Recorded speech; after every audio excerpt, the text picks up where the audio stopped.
Howdy, everybody. Welcome to our Moderating a Quiz in Canvas training session today. In the next 30 or so minutes, probably less, we're going to talk about how to moderate a quiz in Canvas, why you may want to do it, and then just how to do it, right? Some best practices with that as well. So let's go ahead and get started. My name is Isabel Lizalde, and I'm with the Office for Academic Innovation, and we're excited to go through this with you today. As an overview, this training session is going to cover how to moderate exams in Canvas. This training is part of our assessment support series, the assessment support series. We're going to start talking about final exams and how to prepare for those exams this week. We do recommend you have watched and taken part of some of our other training sessions so far. Some of these things may be a little bit out of place for you if you don't know how to create a quiz or anything like that. So watch some of our other videos or other trainings for more on that. But let's go ahead and get with the housekeeping for this training session.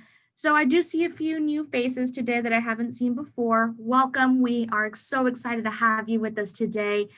During this session, if you have any questions, I do ask if you place them in the chat. So in the Zoom chat itself. Also, we're going to have everyone muted for the time being. At the very end of this, we will have some time for some kind of questions and answers to do that. And then if you have any questions that we're not able to answer for you during this training session, welcome. We welcome you to our office hours. Our virtual office hours will be this afternoon where we can kind of talk more about your individual case as needed.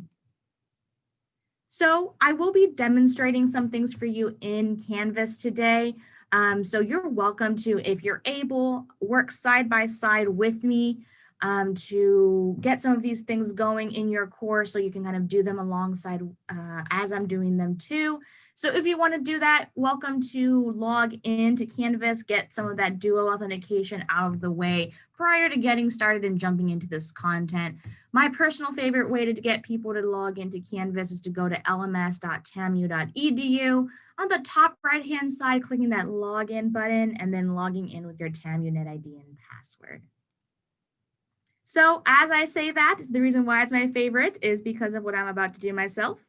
Is I have shown to you the our LMS.TAMU.EDU website. I'm going to just walk through a few things with you just really quickly about this website. So most importantly, the thing that is my favorite part of this is the training and support tab right here. On our training and support tab, we do have our training calendar for this week and any other subsequent weeks. We have changed up our training a little bit to be more on the theme basics. So for example, this theme, academic integrity strategies and tools for proctoring online assessments, our assessment week, right? We're really going to start getting started with thinking about final exams and how to prepare for those since they will be online.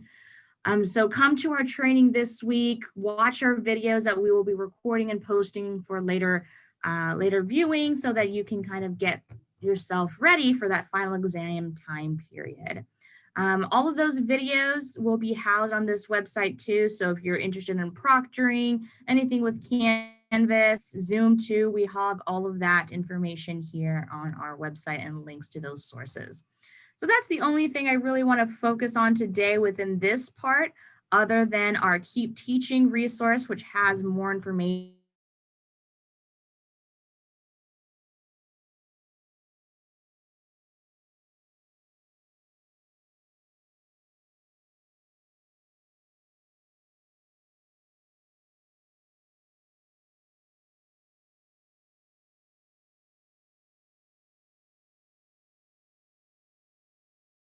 And guidance for final exams. If it's a session.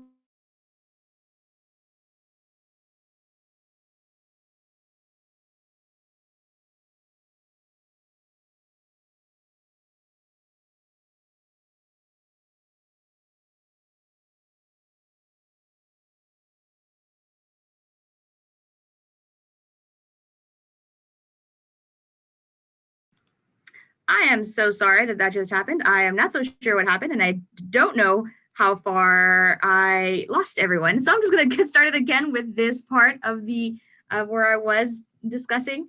Our training outcomes, hopefully by the end of this session, participants will be able to identify how to grant students extra attempts or extra time for time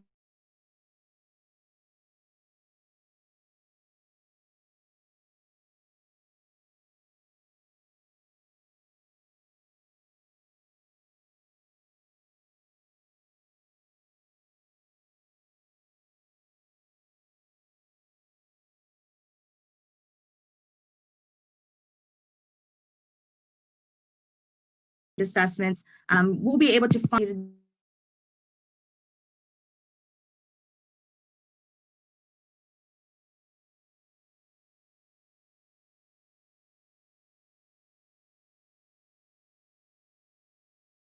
to do many things. So for example, you will be able to view the progress of student submissions. So you'll be able to view all of your students there with their submissions themselves. You'll be able to view the number of quiz attempts that each student has taken, but more importantly, the main meat and potatoes of this presentation and training today is that you'll be able to grant students extra time. So being able to kind of give those accommodations if needed, as well as give them additional attempts. And then last but not least, manually unlock any quiz attempts too. So that's what you're going to be able to do with moderating a quiz. Moderating a quiz is going to be, oh, I was just told that my share screen is off. My apologies. So from there, you'll be able to see some of the options such as the attempts. So right here, I have screenshots of it. We're going to kind of demo this in a little bit. The attempts, the time. Think of moderating the quiz as you being live in the quiz session itself. You will have to create the quiz or the exam first in Canvas. After you've created it, then you can use the moderate quiz function in the session, right? Or even a little bit before the session to kind of prepare for the students. So think of it that way. But first things first, what you're going to have to do is you're going to have to create your quiz in Canvas. So you'll be able to, so for example, what I'm going to do is from this point forward, I will be moving between Canvas and the PowerPoint presentation. But at any point in time, you need me to rewind, kind of go back into something, just let me know in the chat and I can try to make my best to get that for you. But first, we're going to go into my course. Once I'm in my course, I'm just going to create a really quick quiz. I already have a few quizzes and exams created, but just for as a little refresher to create a quiz, I go into my quizzes area. I'm going to create a new quiz, and let's just title this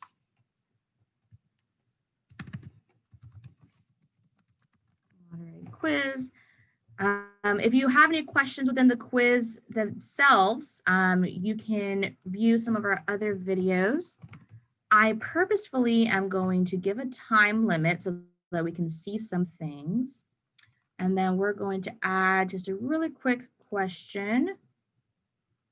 I'm just going to find a question, add it into my quiz, and then we're going to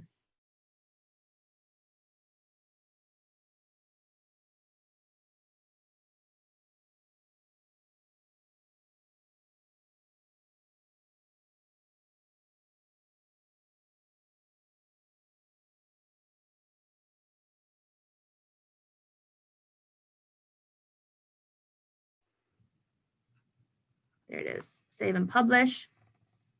So my recommendation is to save and publish if you want to see that. And there you go. There's that moderate this quiz option on the right-hand side. If I didn't have my quiz published, so if I unpublish it, I won't see that moderate quiz option on the right-hand side. So please make sure you publish your quiz. And once you publish it, you'll get that option on the right-hand side. So what we're going to do now is we're going to go into moderate this quiz and take a look at what we have here.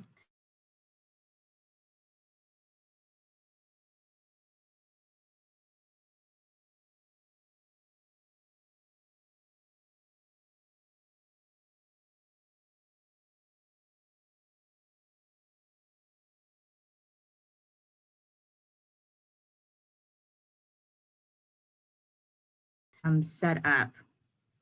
So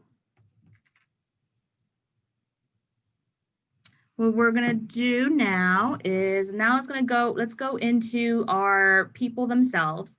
So let's pretend, for example, I have a student that has a documented accommodation with the university that they need additional time. Well, by default, everyone's given the same amount of time that you set that timer in the quiz settings. But let's say, for example, this one student that I have, Kevin Lawanto, he has a documented need and he needs additional time. He gets time and a half for his exam. Moderate quiz is going to be the section I do that for first. I will go into moderate the quiz and I'm going to find Kevin's name and I'm going to right-hand side right here, I'm going to click this pencil icon. So from that pencil icon, what I'm going to end up doing is I get the extensions. What accommodation, what extensions do I need to do for Kevin, right? So already it tells me I have the ability to make some extra.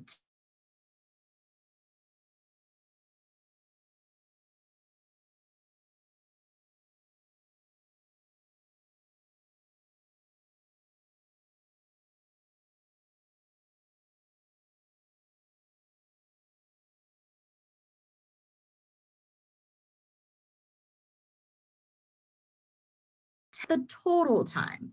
So right here, right under where it says extra time on every attempt, it already tells me that everybody already gets 30 minutes. I had set the 30 minutes at this quiz level when I created those settings.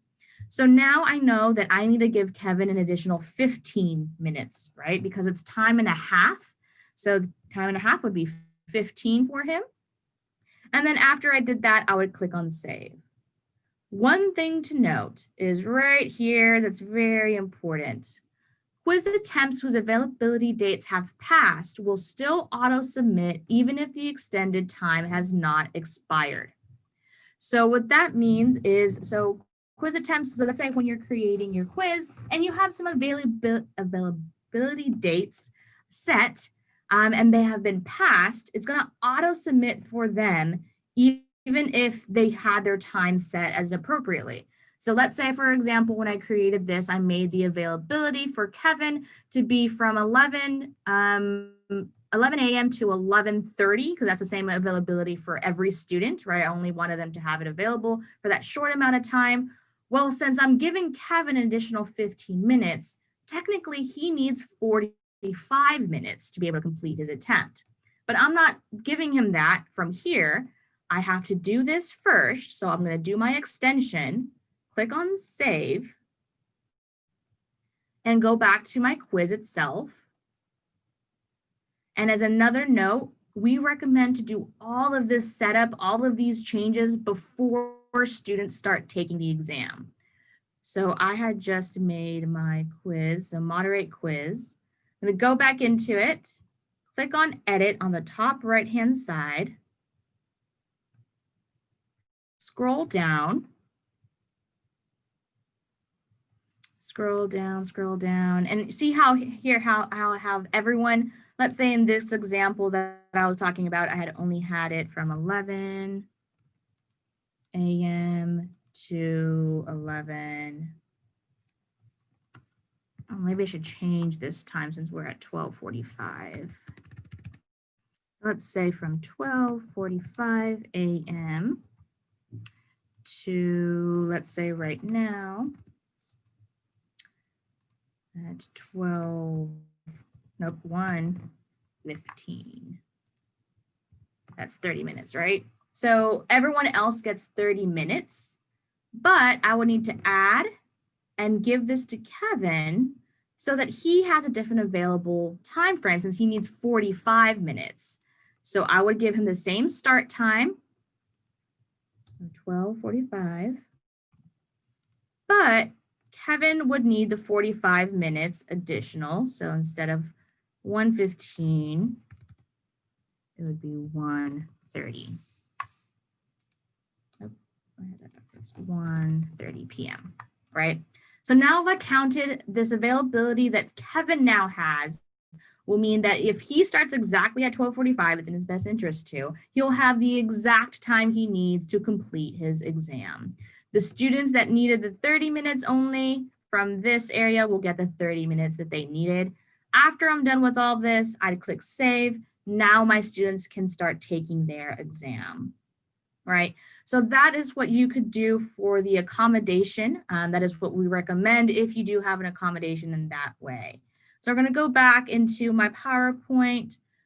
Quiz details, we talked about how to create a quiz, and then moderate quiz. We went through that setting. We talked about how to change those extensions. So we talked about the extra attempts.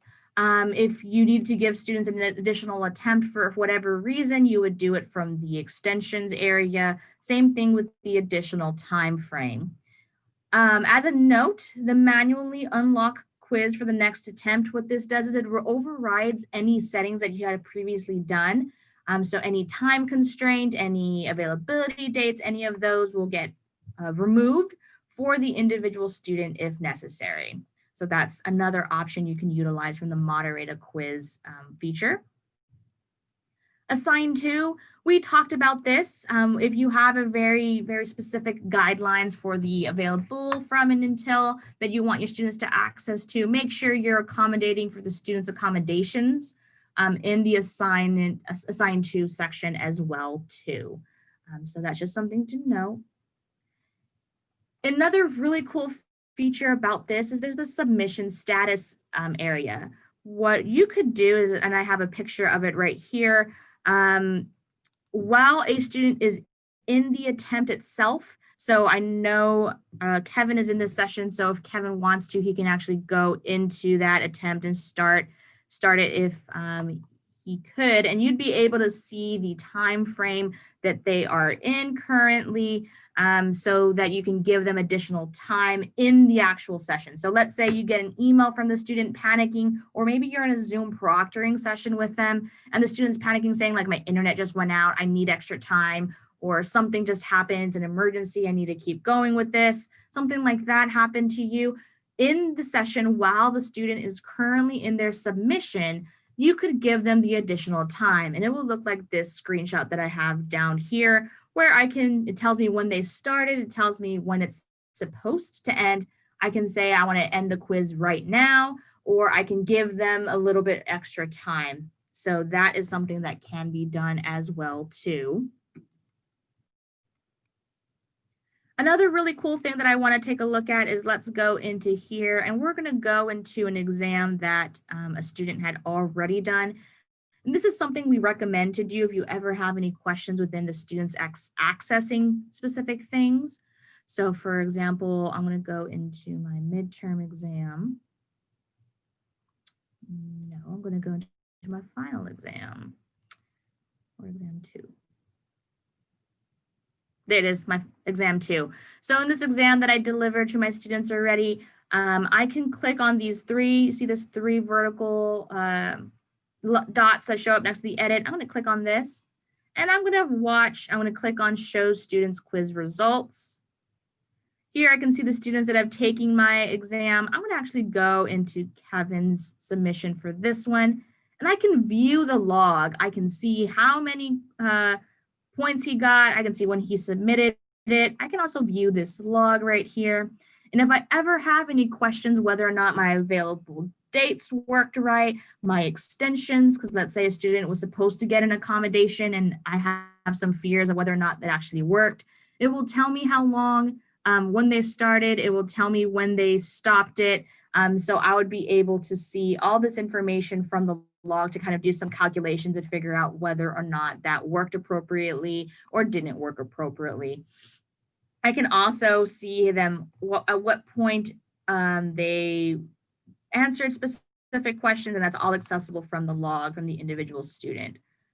So I can also see multiple attempts. So if I go back to that area, go to show student quiz results, I want to see Deanna's because she did multiple attempts on that one.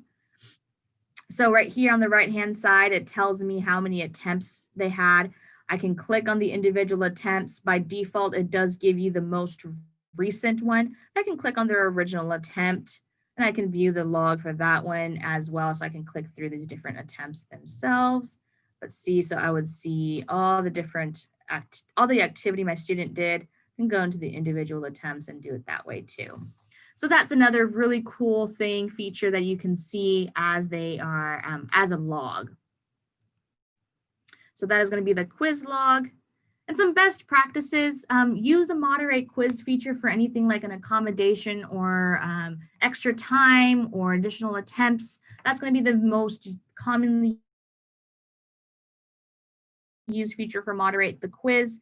If you have any questions with any of those things, like accommodations themselves, how much time to give, whatever it's necessary, reach out to disability resources that can talk to you a little bit more about those accommodations. Depending on the size of your course, we do know that the moderate quiz information may take a few minutes to update. You may have to refresh the page if it's in the middle of the submission, like in the middle of the exam, to kind of see things for the most current data. And then do not, it is the number one recommendation if you leave from here today with anything, is do not modify the quiz settings after you have had submissions. So we have seen faculty where they will deliver an exam and they needed to give a different time to a student or a different due date because they had an excuse. Please make sure you do that from the settings of the exam prior to submission starting, prior to that window of opportunity opening. Because if you make any changes during it, it will not, any of the settings you do may override some other settings, and it may affect the current attempts that students are doing. So that's just something really important to note. If you need to give a student a separate exam, you can create a copy of that exam and assign it only to them if they missed the original. So if it's after the fact, not before the fact. So that is just something to keep in mind. But that is all I have for you today. Thank you so much for bearing with me in those technical difficulties. This training is moderating a quiz in Canvas. We also have some other sessions like using HonorLock and using Respond as Lockdown Browser and monitoring Canvas. We also had one yesterday on using question banks. So head to our website to look for any of these training opportunities for the future and any recordings as well. Available resources, I will try my best to have this PowerPoint sent to you as a PDF in a moment as I give you all the opportunity to ask questions. And then our other resources, the same ones we always have. If you have any questions for us, please come to our office hours or email us at aihelp@tamu.edu. We'd be happy to talk to you about your individual case. To learn more, please visit LMS.TAMU.EDU or email us at aihelp@tamu.edu. Thank you.